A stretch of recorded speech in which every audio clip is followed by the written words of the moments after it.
오늘 그녀의 피모가 삶을 비범하게 만들다 책 61페이지 하단 부분부터 살펴보겠습니다. 지난 시간에 한자비 신심에서 파스준과 전해준 양식을 중심으로 해서 살펴본다고 그랬습니다. 우리 신부의 신학적 분석 입각에서 한자비 신심은 고찰하지만 동시에 전문 용어에 익숙하지 않은 독자들을 위해서 그걸 쉽게 풀어놓았다 이렇게 설명을 했습니다. 신학적으로 어떤 단어들이라든지 이런 문구들 이것이 어려울 수가 있어요. 익숙하지 않으니까. 그래서 그것을 최대한 풀어서 지금 해놓은 거기 때문에 그것을 중심으로 해서 또 좀 더 쉽게 볼 수 있으면 좀 더 쉽게 또 풀어서 해보도록 하겠습니다. 그런데 뭐 이거 보통 저기 지나가는 것이 아니고 제가 강의를 하고 나면 꼭 그 다음에 강의 부분만 따로 해서 올리고 있기 때문에 또 보고 자꾸 해야 돼요. 이 공부를 계속 하다 보면은 여러분들도 이제 그 연세가 이렇게 있잖아요. 자꾸 잊어버려요. 그러니까 자꾸 보고 또 들춰보고 또 돌아가고 막 계속 해야 돼요.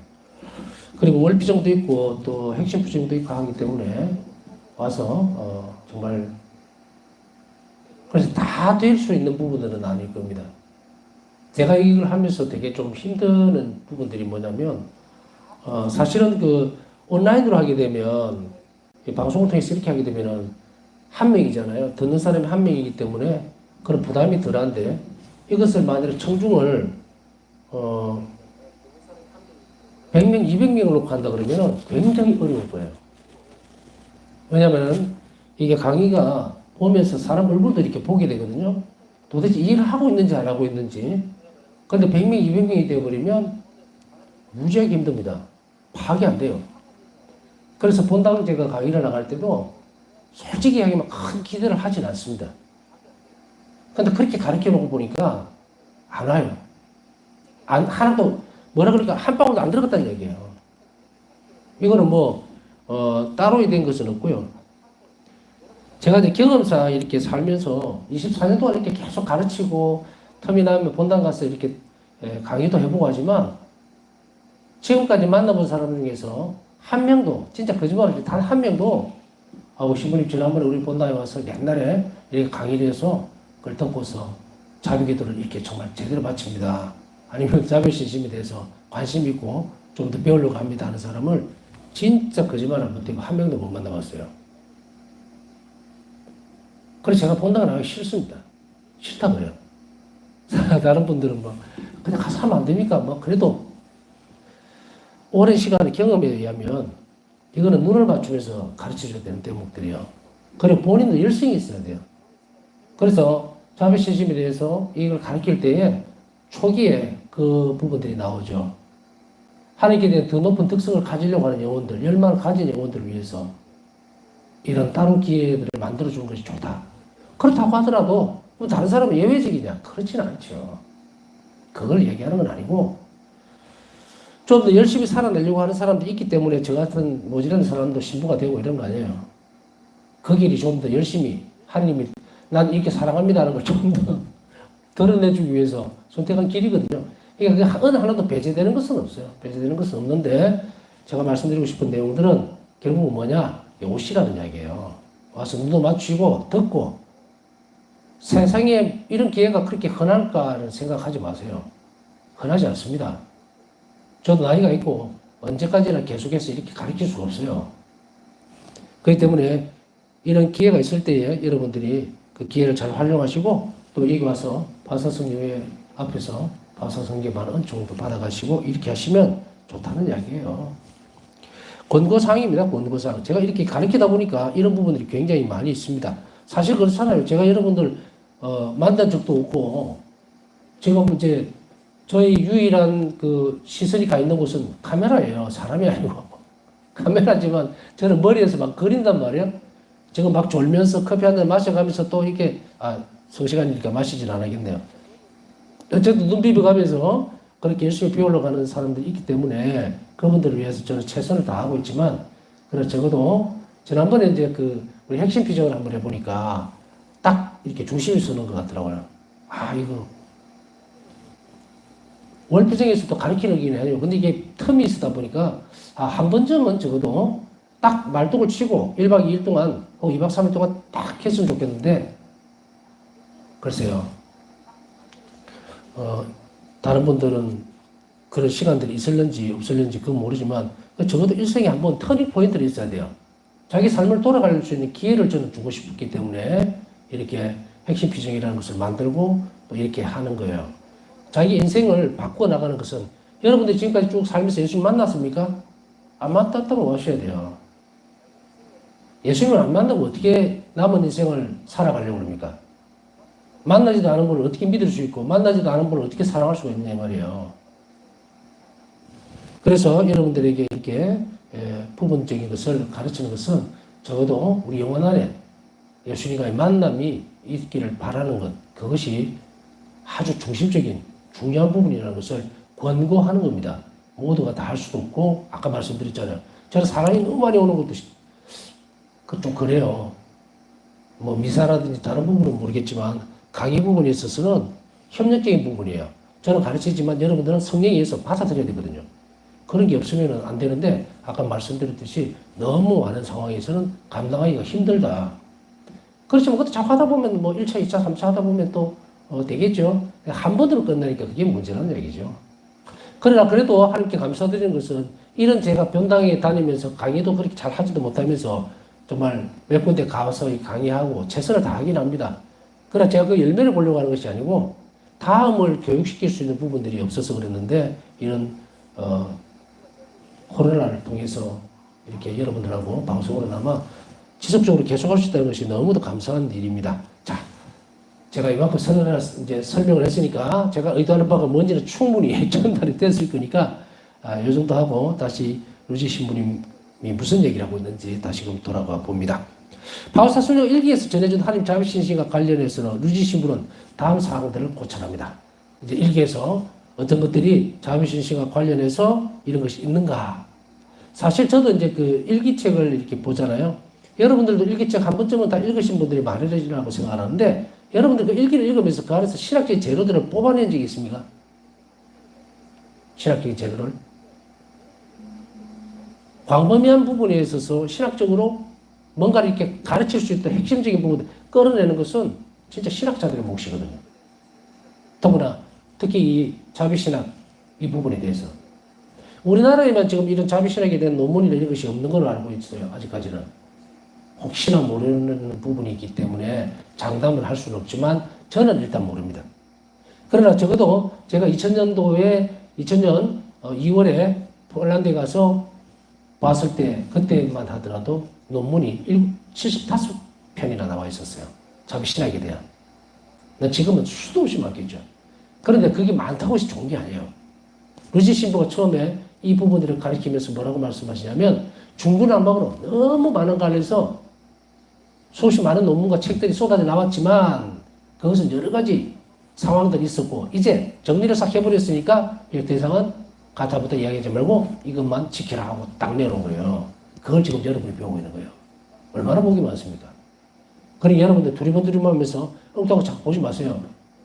그거 보면 나중에 눈 들어갑니다. 헷갈려가지고. 마음도 자리를 못 잡고 어느 게 진짜인지 어느 게 가짜인지도 몰라요.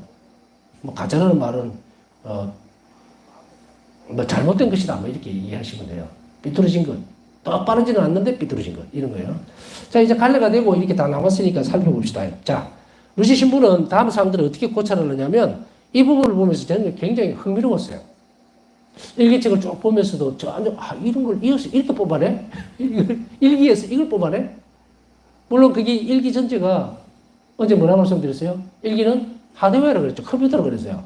근데 이 루지 신부의 이 해설책이라야 돼요. 신학적인 분석, 이것은 소프트웨어와 같다고 설명을 드렸죠, 이제. 자, 이제 소프트웨어를 하나씩 살펴봅시다. 하나님 자비 신심의 주체. 도대체가 하나님 자비의 신심을 내가 가지는데 누구에 대한 것이냐는 거예요. 그 주체 문제가 있고요. 그 다음에 이 신심의 핵심과 조건이 있습니다. 제가 안타까운 것이 뭐냐면 늘 사람들에게 어제 며칠 전에도 그만 레저 다른 데 와서 피정하면서 그냥 지나가면서 물어봅니다. 너무 심각하게 툭 던지면 안 되니까. 자비기도 바칠 줄 아세요? 라고 물었을 때 저는 그 중에 한 30%는 바칠 수 있을 것이다 라고 하는 생각에서 하는데 분명히 30%는 항상 넘어요. 여기 오면. 그런데 자비 신심, 그러니까 그 신심의 양식들 중에서 특히 이제 제일 먼저 꼽는 것이 자비의 기도이죠. 그 의미를 아십니까? 그 어떻게 바쳐야 되는지 압니까? 그리고 거기에 약속된 내용이 있다는 것을 압니까? 라고 물으면 아무도 몰라요. 와, 이거 큰일 났죠, 그죠? 그러면서도, 저 기도 바칠 줄 알아요. 30년 전부터 바쳤는데요. 그 사람에게 똑같이 질문하면 아무도 몰라요. 왜 기도를 바치고 있는지도 몰라. 그냥 좋다고? 좋으니까. 근데 좀 단순해요. 열심히 시켰다는 거예요. 가르쳐 준 기도니까 한다는 거. 맞습니다.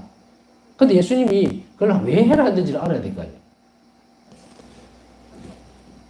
미사참일 하면서도 왜 미사참일을 해야 되는지, 영성체를 왜 해야 되는지도 모른다면 큰 문제가 생기죠. 그러니까 이 부분들까지 한번 자세히 살펴봐야 되는데, 이제 이것을 루시 신부는 이렇게 설명을 해 나갑니다. 이 신심의 핵심과 조건. 조건이라는 것은 이 신식을 믿는 데 있어서 반드시 해야 될 부분들이 있어요. 그걸 보자. 그 다음에 이 자비신심 그러니까 도대체 하나님의 자비신심이라는 게 뭐냐 이거예요. 그러면 예수 성신에 대한 신심이라든지 특히 이 부분하고 어떻게 구별이 됩니까? 차라리 성모 신심하면은 딱 떨어져 나가죠. 성모님께 관련된 거니까. 그런데 예수님과 관련된 것에서 예수 성신에 대한 신심과 그리고 뭐 있어요? 한 자비신심이라고 얘기하니까 도대체 한 자비신심과 예수 성신에 대한 신심이 구별 못하는 분들도 있어요. 그래서 어떤 때는 사람들이 예수님 성심에서 빛이 나오는 걸 나 기가 막히고 어이가 막히고 예수님 성심이 중심이 되는 것은 예수 성심에 대한 신심이 따로 있는데 완전히 섞어쳐가지고 무슨 예수님 무슨 슈퍼맨도 아니고 갑자기 뭐 로버트 태권보이도 아니고 거기서 빛이 나요? 이만큼 혼란스러운 게 아니라 모른다는 얘기예요.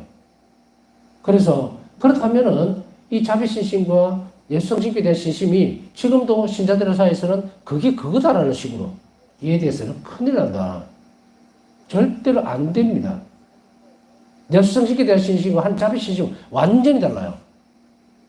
그것을 구별 못 지으면 그게 아닌가라고 쉽게 우리도 본인도 받아들이지만 다른 사람들에게도 그렇게 해서 혼선을 주면 안 된다는 얘기예요. 그러니까 똑바로 정신 차리고 잘 살펴봐야 됩니다. 그 다음에 하는 자비 신심의 양식들. 하는 자비를 받기 위한, 하는 자비 은총을 얻기 위한 양식이 4가지를 가르쳐 준 거예요. 예수님이. 직접 바스성에 가르쳐 준 그 양식이 자비 신심에 들어있는 부분입니다. 포함되어 있어요. 그러면 자비 신심하고 완전히 차이가 많이 나죠, 그죠? 예수 성신에 대한 신심하고, 자, 그 부분들을 이제 하나하나 살펴볼 겁니다. 먼저 첫째는, 하나님 자비신심의 주체, 하나님의 자비신심의 주체는 도대체 누굴까? 사랑, 선, 동정심은 불쌍히 얘기하는 거죠. 하나님의 자비를 흠숭하면서 우리는 하나님을 흠숭한다. 그리스도에게 가르치면서 하나님은 조건이 없으시다. 간단히 말해서 그분 안에 나눔이 없다. 세 분이면서도 한 분이시다는 거예요. 다시 말해 하나님 안에 있는 모든 것이 하나님이에요. 그렇기 때문에 선, 사랑, 동정, 하나님 속성이지만 그것은 바로 하나님 자신을 두고 하는 얘기예요. 하나님을 가리킨다. 하나님은 사랑이십니다 그랬죠? 그럼 사랑은 하나님이에요. 하나님 안에 사랑이 있습니다라고 하는 것이 아니라 하나님은 사랑이시라고. 하나님은 선이시라고. 선은 하나님이에요. 이 말이에요. 그렇기 때문에 하나님 안에 있는 모든 것은 모두 하나님이라는 것은 이 하나님 속성을 얘기하는 겁니다. 선, 동정, 사랑, 정의 이런 모든 것들이 바로 하나님의 속성입니다. 그래서 이 모든 하나님 안에 있는 것이 하나님이다. 루치 신부는 이렇게 적었다. 그러므로 하나님은 단지 지혜로우실 뿐만 아니라 지혜시다. 지혜 하나님 속성이죠. 속성일 뿐 아니라 바로 그 지혜가 하나님이시다. 전능하실 뿐만 아니라 전능이시다. 세상에 관한 당신의 섭리를 드러내실 뿐만 아니라 섭리 자체이시다. 우리를 사랑하실 뿐만 아니라 사랑 자체이시다. 자비로우실 뿐만 아니라 자비 자체이시다. 그러므로 지혜, 전능, 섭리, 사랑, 자비는 우리가 신앙적 흠속을 바치하는 하느님과 같다. R8이라고 하는 것은 로직 신부를 지칭하는 서적, 이 책에 들어있는 내용입니다. 8장이겠죠, 아무래도. 자, 여기서 보면, 그러면 하느님의 자비는 뭔가? 자비는 바로 하느님을 두고 하는 얘기예요. 그래서 지난번에 제가 잠깐 말씀드렸죠. 자비는 불교에서 얘기하고 있는 그런 속성이 그런 게 아니에요. 대자대비 아닙니다. 자비는 하느님 자체예요. 이제 혼선이 없어야 됩니다. 자비는 하느님에게 속해 있는 속성이에요. 속성일 뿐 아니라 하느님 자체입니다. 자신이세요. 근데 어떻게 그게 저쪽으로 가 있어요? 딴 데로. 말이 안 되죠? 자, 여기까지 끊고. 자, 예수님은 자비시다. 그죠? 그 다음에 예수님은 하느님이시죠. 그런데 하느님의 자비는 예수님을 통해서 드러났어요. 그래서 우리는 여기에서 나중에 살펴보겠지만 자비는 예수님이시라고 하면 괜찮다. 예수님의 자비라고 얘기해도 똑같아. 하느님의 자비, 이것을 예수님의 자비로 바꿔도 무방하다. 말이에요. 왜냐하면 하느님의 자비는 예수님을 통해서 드러났기 때문이에요. 하느님의 자비가 예수님을 통해서 드러난 거예요. 물론 창조 때에 뭐 이미 공부 좀 많이 하신 분들은 창조 때 드러나는 자비 그거는 벌써 예수님하고 상관없지 않나? 천만이에요. 신학적으로 잘 따져가 보면 삼위일체 하나님 안에서 자비가 나온 거예요. 예수님도 그대로 포함되어 있죠. 그러나 이제 신약에 와서 정말 확실하게 완전하게 드러나는 하나님 자비는 예수님이시죠. 그러니 예수님의 자비라 하더라도 무방하다. 이거 나중에 루스키 신부님의 이 말은 나중에 다시 한 번 더 살펴볼 기회가 있을 것입니다. 파우삭순의 일기에 기술된 이 신심에서 흠숭 받으시는 주체가 누구냐면 성삼위 안에서 한 분이신 하느님의 자비입니다. 다시 이야기하면 하느님 자비 신심의 주체는 하느님의 자비입니다. 하느님 자비를 흠숭하는 거예요. 그리고 그 자비는 바로 하느님 자신이죠. 그러나 우리가 신학적인 일에는 섞으면 안 된다 그러죠. 우리는 하느님께 대해서 흠숭합니다라는 것과 하느님을 통해서 하나님께서 드러내 주시는 자비를 흠숭하는 거하고 다른 거예요. 모양이 틀려요, 이게. 바라보는 관점 자체가. 왜? 하느님이라면은 나는 하느님의 자비라고 얘기할 때 혹은 하느님이라는 부분에 있어서 자비를 따로 떼놓고 생각하지 않는다면 뭡니까? 아까 앞에 미리 이야기했잖아요. 선, 정의, 사랑, 동정, 지혜, 모든 것이 다 있는데 그거 다 속성이에요. 그걸 다 무시해버리고 그냥 하느님 막 무조건 이렇게 한다고 되는 부분이냐면 아닙니다. 안 돼요. 우리가 하느님 속성 안에 가난도 있고 예수님 통해서 드러난 있죠? 하느님 속성이 한 부분이에요. 이 부분이. 그런데 여기에서 가난과 하느님을 바꿀 수 있느냐면 못 바꿉니다. 대체가 안 돼요. 그런데 하느님은 사랑이십니다라는 이 속성은 대체가 되냐면 됩니다. 이게 왜 그런가? 하느님의 속성 순위 때문에 그런 거예요. 그러나 그 중에서 가장 큰 하느님의 속성은 뭐다? 자비입니다.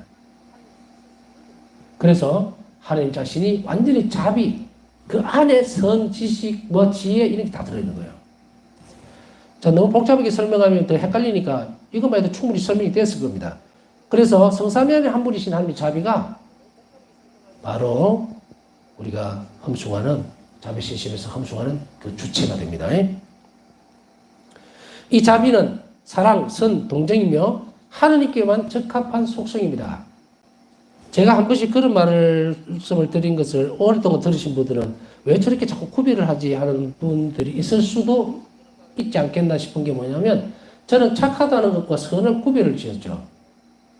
그래서 우리가 어떤 행동, 레조단원으로서 우리가 가서 동정심에서 그 사람을 도와준다든지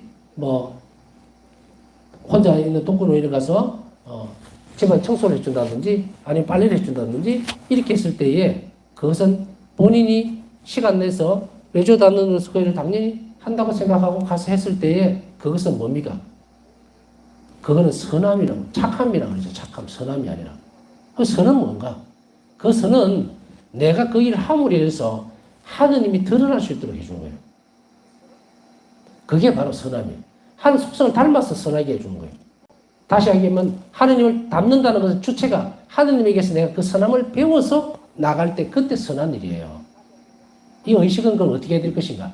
내가 봉사를 하는 때 이 봉사 자체가 예수님께 대한 내 사랑의 표현이라는 것을 확실하게 인지하고 그 일을 하면 선한 게 되는 거예요. 그러면 선한 일을 했을 때와 착한 일을 했을 때 차이는 뭘까? 내가 선한 일을 했을 때는 하느님의 은총이 같이 나갑니다. 그러나 내가 착한 일을 한다는 것은 인간적인 내가 하는 거예요. 구별을 가죠? 그래서 이거를 우리는 그리스도인 안에서 행동으로서 구별을 짓지만 그러면 외부에서 신자가 아닌 사람이 하는 일반적인 것은 뭔가? 그건 다 착한 거예요. 그리고 이 선함은 그리스도인이 할 수 있는 이 선한 행동은 착한 사마리아인이 선한 행동이죠. 자비로운 행동이에요. 사랑과 더불어서 선함이 나가야 돼요. 항상 모든 일들의 가운데는 사랑이 전제가 됩니다. 정의, 사랑을 전제로 한 정의라 해야 돼요. 사랑이 빠져버리면 정의는 아무 소용이 없어요. 그렇기 때문에 모든 것 안에는 왜 하느님의 사랑과 자비가 가장 큰 속성이냐면 그 밑에 다른 모든 속성들은 이것을 기본으로 해야 됩니다.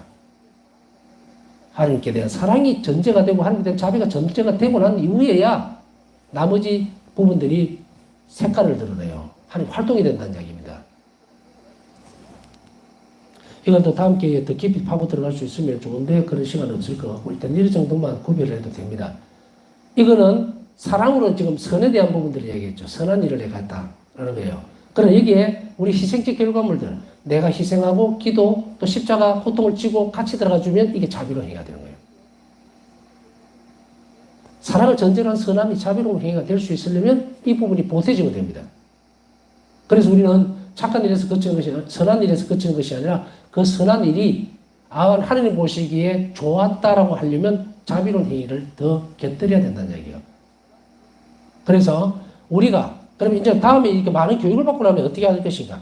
우리가 자비로운 행동 안에서 선함이 나가게 되는 거예요. 그래서 이 부분들은 선함은 자비를 전제로 하고 나면 완전해집니다. 그러나 선만 나가게 되면 우리는 하나님을 드러내기는 하지만 그 이 행위 자체가 영원한 생명과 연결되지는 않습니다. 이 부분이에요. 하나님 사랑을 드러내기는 합니다. 그러나 그것을 영적 선익을 위해서 더 깊이 들어가기 위해서는 내 희생이 같이 따라가야 되는데 그것은 자비 행위로서 귀결되어지기 때문에 굳이 자비로운 행위를 가리키면서 선한 일은 이렇게 되고 자비는 이렇다라고 구별을 지을 이유는 없어요. 그것은 나중에 구별을 한번 지어줄 건데 이런 특징 때문에 그렇습니다. 토마스 아퀴나스 성인이 구별을 지을 때에 선은 부어지면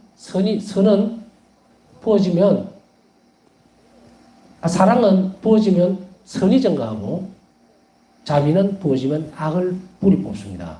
이 말이에요. 그러면 사랑이 부어지는 자리에서 선이 생기죠. 그럼 선한 일이 되려면 뭐가 됩니까? 내가 사랑으로 가면 선이잖아요. 그런데 내가 자비로 접근을 하면 자비 행위가 그대로 이어집니다. 그래서 이런 구별을 지으면 사랑은 꽃이고 전에 말씀드렸죠. 자비는 열매라는 말이 그 말입니다.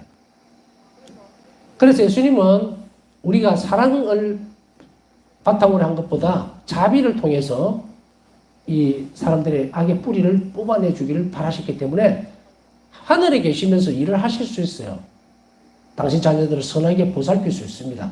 그러나 그 선이 완전하게 우리 영적 생명과 연결이 되려면 뭐가 되어야 됩니까? 그러기 위해서는 자비가 반드시 필요해요. 그래서 예수님은 가장 큰 속성인 자비로 이 땅에 오신 거예요. 나중에 이 주체에 대한 부분들을 설명할 때는 사랑과 자비에 대한 부분들은 이미 앞에서 다 설명을 드렸어요. 그렇기 때문에 내가 어떤 방향에서 움직이는가에 대한 부분들을 우리가 구별지으면서 실천할 필요가 있습니다. 그래서 선에 대한 부분들, 그냥 곁다리에 껴서 이 주제하고 좀 안 맞다 하는 것은 아니고 참고사항만 말씀드린 거예요. 왜냐하면 여러분들 활동 중에서 이런 분들이 있을 수 있으니까. 자, 바울사성의 일기를 잠깐 더 보면 그런 부분이 있죠. A라는 사람을 위해서 정말 불쌍해요. 그럼 그 사람을 위해서 내가 기도해 주는 건 선한 일이죠. 선한 일이에요. 보면. 그런데 이 선한 일을 훨씬 뛰어넘는 더 높은 속성. 하느님께서는 선하게 되는 그 부분만 가르쳐 주신 것이 아니고 뭘 했습니까? 자비로 넘어가도록 한 거예요. 그래서 이 선이라고 하는 특성을 뛰어넘어서 자비의 태도를 가질 것을 요구를 하고 있단 말이에요. 그리스도인들에게. 그럼 선을 뛰어넘는 건 뭡니까? 자비라는 게는. 바울사성에는 이 같은 일이라더라도 이 선을 뛰어넘는 가장 높은 차원의 자비를 베풀기 위해서 고통을 당신이 대신 받아버린 거예요. 그래서 자비는 자기 희생적 결과물이에요. 이 희생적 결과물이라는 것은 예수님 닮아서 한다는 이야기예요. 내가 만들어낸 그런 고통을 난 요만큼 할 테니까 요거 해주세요가 아니고 예수 순환을 결합시킨 그 고통을 드리면서 그 사람에게 좋은 일을 할 때 그런 선을 훨씬 뛰어넘는 자비를 베풀어야 된다 이 말이에요. 그렇기 때문에 그 사람에게서는 단순하게 좋은 일만 풀어지는 것이 아니고 하나님을 알아볼 수 있는 구원들까지 연결되어지는 그게 자비예요.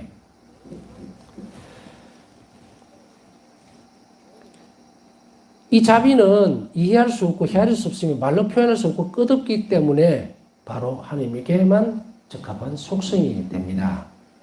그래서 아까 이제 설명하려고 했던 부분들은 선은 우리가 실행할 수 있는 부분이 아니고 하나님을 닮아서 할 수 있는 거예요. 그럼 하나님 닮아서 어떻게 할 수 있을까? 그것은 바울사성경 1기에서 이렇게 얘기를 하죠. 내가 오늘 선한 일을 했다면 그것은 오로지 뭐다? 영성체 덕분이다. 여러분 이해가 좀 빠르시죠? 빨리 가죠? 내가 선한 일을 할 수 있는 존재가 못 돼요. 그러나 내가 자극을 받는 안에서 영혼이. 그래서 선한 일을 할 수 있다면 선한 일이라도 할 수 있다면 그건 오로지 영성체 덕분이죠. 우리는 본성상 원죄 이후로 꺾여버렸어요. 악으로. 기울어져 있다 이 말이에요. 이제 세례를 받았다고 해서 새로 태어났다고 해서 우리 본성이 선으로 갈 수 있도록 가능성이 완전히 열려 있는 거예요. 그럼 내가 또래 가면은 안 하면은 신자나 비신자나 똑같다는 말이 그 말입니다. 옛날 본성 그대로 가버리는 거예요.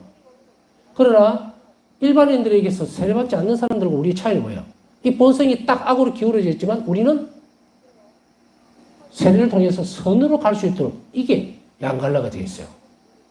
여기에 우리 모든 노력들이 할 수 있는 가능성은 그리스도인들에게만 있는 거예요. 그렇기 때문에 우리가 선한 일은 바로 하나님께서 주시는 선물입니다. 그것을 잘 인지할 수 있어야 합니다. 구별을 지어야 돼요. 그래서 바로 그것은 하나님께만 적합한 속성이 된다는 이야기예요.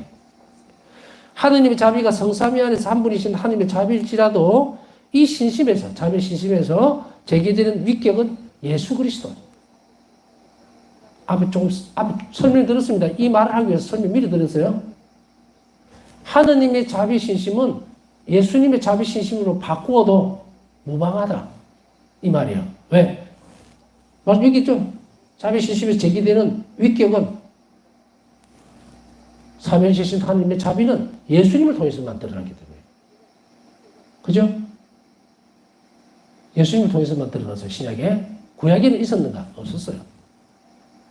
아까 구별을 그래서 자꾸 지어졌는데 좀 헷갈리지 말았으면 좋겠는 게 뭐냐면 신약에 있어서 와서는 예수님께서 뭐라 합니까? 죄를 용서해 주죠. 죄를 용서해 주는 것은 자비의 가장 큰 특징이에요. 아까 사랑과 자비를 구별해 줄 때 뭐라고 지었습니까? 사랑은 무엇이지만 선만 전가합니다. 그러나 자비는 뭐예요? 악의 뿌리를 뽑아버리기 때문에 이게 뭐예요? 죄 용서예요.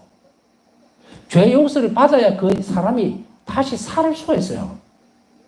자, 나병 환자 한 명이 다시 돌아옵니다. 그죠? 다 도망가 버리고 9명은 한 자비 입고로 도망가 버리고 한 명이 돌아왔죠. 한 명이 돌아왔을 때 예수님은 뭘 합니까? 죄를 짓지 마라.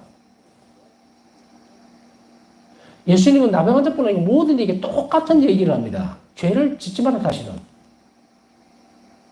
나병 환자에게 그 얘기를 그 부분들을 복음에 안 드러난다 하더라도 분명히 따라갑니다. 왜? 돌아온 사람에게는 예수님이 똑같이 얘기를 하고 돌아온 사람. 응? 치유를 받고 가버리면 할 수 없어요. 그러나 다시 돌아왔을 때는 또 혹은 예수님 이런 말로 그걸 대변합니다. 네 믿음이 너를 살리다.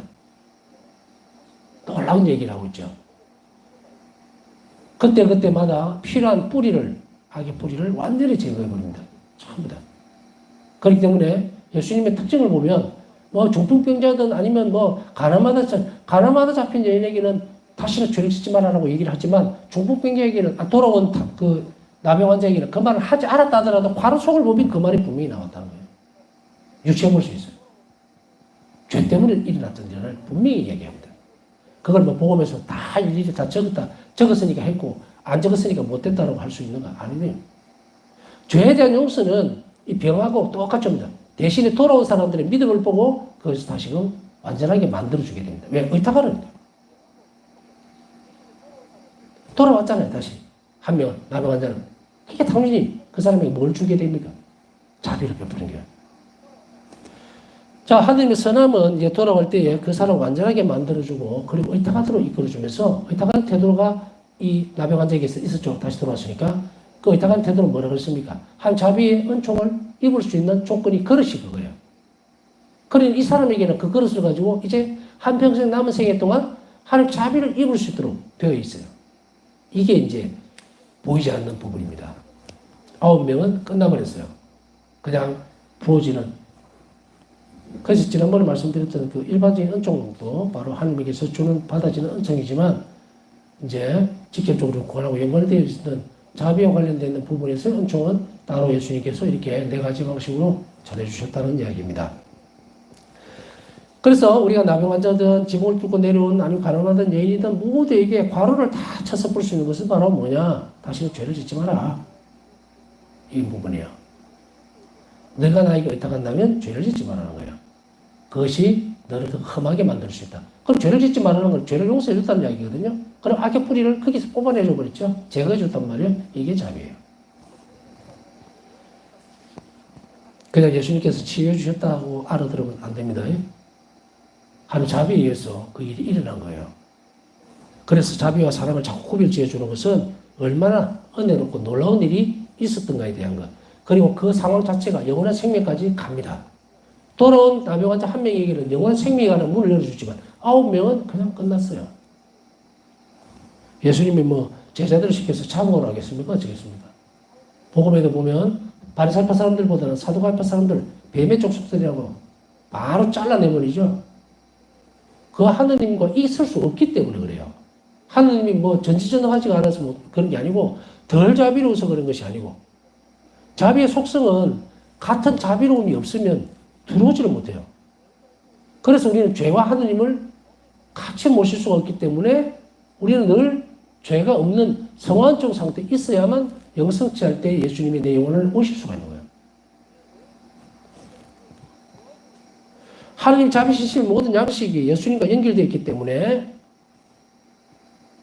하느님 자비시신 예수님에 대한 자비라고 보더라도 무방하다 이 말입니다. 성부 하느님께 직접 호소하는 하느님 자비 5단 기도도 성자께서 겪으신 비통한 순환의 가치에 바치는 겁니다.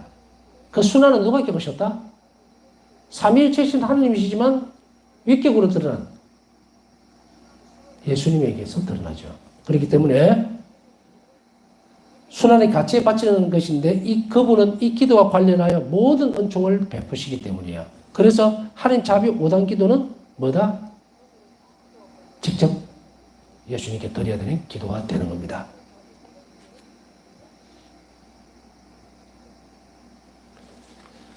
그래서 이 자비 5단 기도는 제가 좀 헷갈려서 설명을 잘못했습니다. 5세시 기도하고 약간 너무 이렇게 다시 말씀드릴게요. 성부 하느님께 직접 호소하는 한 자비 5단 기도. 그것은 성자께서 그것은 비통한 순환에 바치는 것입니다. 예수님께 직접 드리는 기도는 5세시 기도입니다. 정정하겠습니다. 저도 지금 덥고 막 땀나고 뭐 이러니까 이렇게 막 조금 헷갈리는 거 이해하십시오. 중요한 부분인데 더 헷갈리지 않도록 그래서 여러분들 책을 잘 보면서 위쪽 보면서 잘 따라오세요. 다시 한 번 더 말씀드립니다. 하나님 자비 5단 기도는 성부께 드리는 기도지만 그러나 자비 5단 기도는 예수님의 순환의 호수에서 드리는 기도가 됩니다. 예수님 순환을 통해서 한 자비가 드러났기 때문이고요. 제가 조금 헷갈렸던 것은 오후 세시기도, 이것은 바로 직접 예수님께 임종이죠. 예수님의. 그래서 예수님께 직접 드려야 한다는 그 원칙이죠. 그것을 제가 약간 헷갈려서 말씀을 드렸습니다. 정정했습니다, 분명히.